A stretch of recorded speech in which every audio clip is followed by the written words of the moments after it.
A oração em nome de Jesus. Em verdade vos digo, se pedirdes alguma coisa ao Pai, Ele vô-la concederá em meu nome.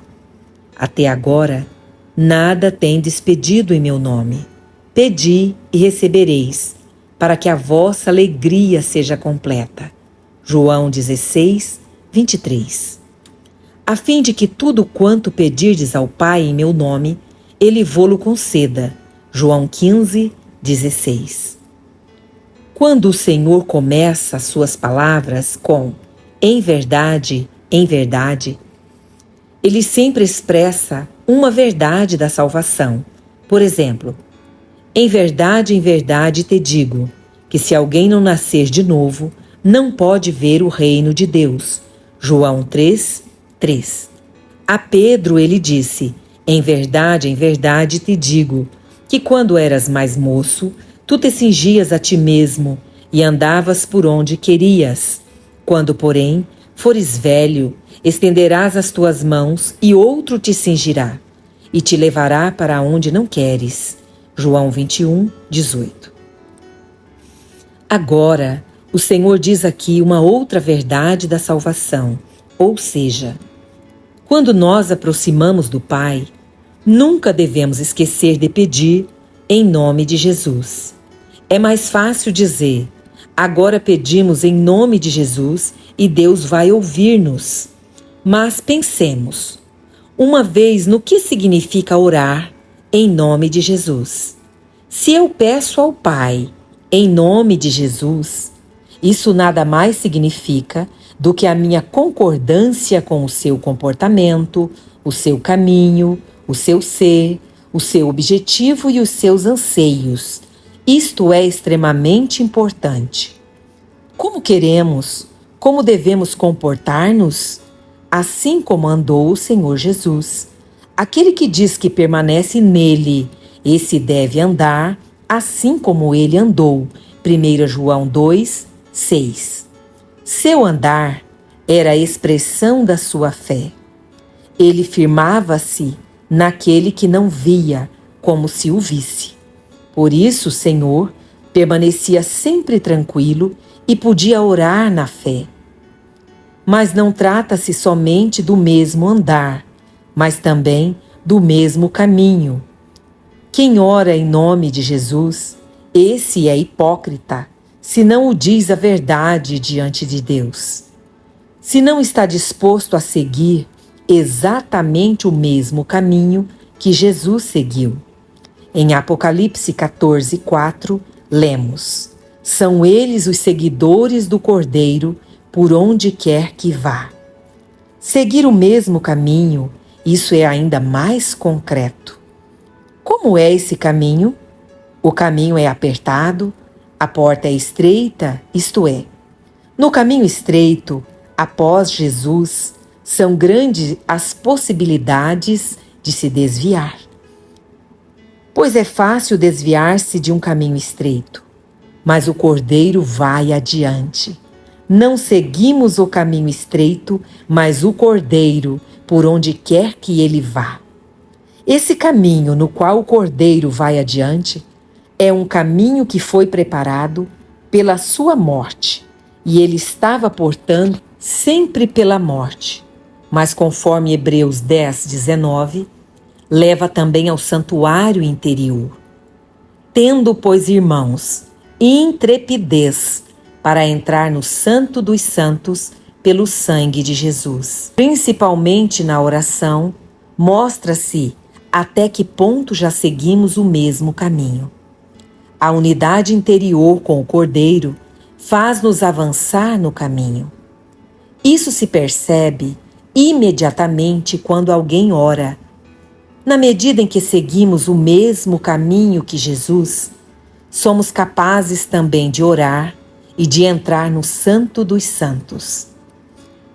Mas a condição para a oração em nome de Jesus não é somente a aceitação do andar e do caminho do Cordeiro, mas também a identificação com o seu ser. O Cordeiro foi obediente até a morte, mas nós empacamos e tão rapidamente gostamos de rebelar-nos. Não quero mais. Quando lemos Hebreus 5, 8 e 9, então reconhecemos como o Senhor Jesus Cristo aprendeu a obediência como homem, como jovem.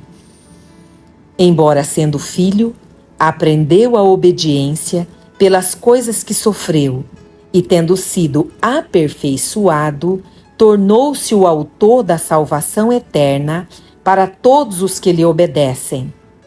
Como Jesus aprendeu a obediência? Através do sofrimento. Ele não era um gritador, mas permanecia quieto. Aquele que ora verdadeiramente não faz muitas palavras, ele não é um tagarela. O cordeiro permaneceu silencioso no sofrimento. Quanto mais falas sobre o teu sofrimento, e quanto menos te aquietas, tanto mais afasta-te do caminho apertado após Jesus. O caráter do cordeiro decide nossa vida de oração. Nesse contexto também, queremos ler ainda atentamente 1 de Pedro 2, do 21 ao 25.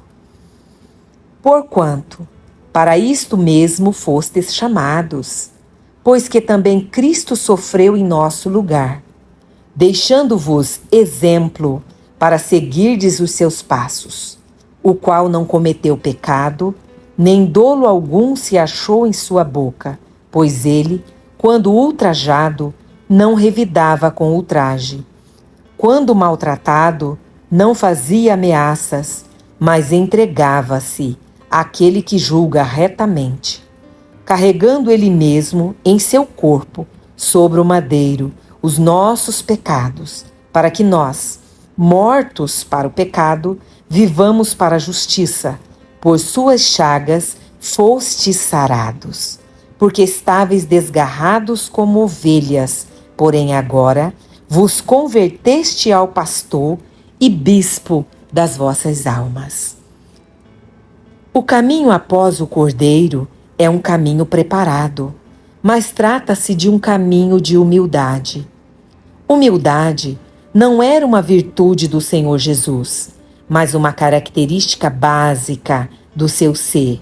Por isso ele disse: sou humilde de coração. Mateus 11, 29. Ade a expressão de caráter apagado. O Senhor não era nem duro, nem sentimental. Ele não era nem orgulhoso, nem tinha complexos de inferioridade. Era um coração humilde, no qual domina a mentalidade do cordeiro a amplo espaço. Talvez agora digas: não tenho essa mentalidade. Não sou como Jesus e por isso também não posso orar assim. Eu gostaria de apresentar-te um exemplo bíblico muito animador. Quando novo, Moisés era um homem muito colérico, mas quando ficou velho, lemos dele: era o varão Moisés mais manso, mais do que todos os homens que havia sobre a terra. Números 12, 3. Por isso, justamente Moisés tinha um coração tão largo e tão grande capacidade de suportar, e por isso seu poder de calar era ao mesmo tempo seu poder de orar. Ele pôde ficar quieto diante de Deus por 40 dias. A consequência foi que ele tornou-se manso. O que nos irrita, excita e agita são as influências de fora, que querem novamente revivificar o nosso eu. Através dessas influências exteriores, perdemos a mentalidade de Jesus e, com isso também, o poder de orar. Orar em nome de Jesus significa ter o mesmo objetivo do que ele. Que objetivo teve o Senhor Jesus? Isso revela-se em sua oração. Recomendou-lhe Jesus: não me detenhas, porque ainda não subi para o meu Pai, mas vai ter com os meus irmãos e dize-lhes: subo para o meu Pai e vosso Pai, para o meu Deus e vosso Deus. João 20, 17. Com isso ele quer dizer: nós dois temos o mesmo objetivo, o Pai no céu. Com isso chegamos à relação mais íntima, os mesmos anseios. Quando temos os mesmos anseios que o nosso Senhor Jesus, então tudo acaba bem. E qual era sempre o seu maior anseio? A honra do Pai. Quando os discípulos lhe pediram, Senhor, ensina-nos a orar, Lucas 11:1, ele os ensinou, apresentando-lhes o maior anseio, Pai nosso que estás no céu, santificado seja o seu nome, venha o teu reino, faça-se a tua vontade. Em outras palavras, não eu, mas tu, não minha vontade, não o meu objetivo, não eu sou o objetivo, mas tu. Na oração sacerdotal, o Senhor começa a falar imediatamente sobre si mesmo ou sobre os seus discípulos? Não, sobre o seu Pai. Jesus, tendo falado estas coisas, levantou os olhos aos céus e disse: Pai, é chegada a hora, glorifica o teu Filho, para que o Filho te glorifique a ti. E assim como lhe conferiste autoridade sobre toda a carne. João 17:1 e 2. O único objetivo da sua oração era a glorificação do seu Pai, e não ele mesmo ou do seu ambiente. O mesmo acontece hoje na palavra profética. A ênfase da ação de Deus não está sobre povos, mas sobre a pequena cidade de Jerusalém, na qual o Senhor se revelou e revelará. Sobre os povos lemos: Eis que as nações são consideradas por ele como um pingo que cai de um balde e como um grão de pó na balança. Isaías 40:15. Os gentios são citados em uma curta frase, enquanto que encontramos capítulos inteiros sobre a cidade do Pai, do grande Rei. Se ele somente é o alvo, então sobre nossa vida é refletida a glória celestial.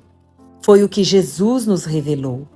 Se queremos tornar-nos como Jesus, então poderemos também orar como Jesus. Vamos orar mais, pois nunca um homem orou tanto quanto ele. Ele permaneceu noites inteiras em oração diante de Deus.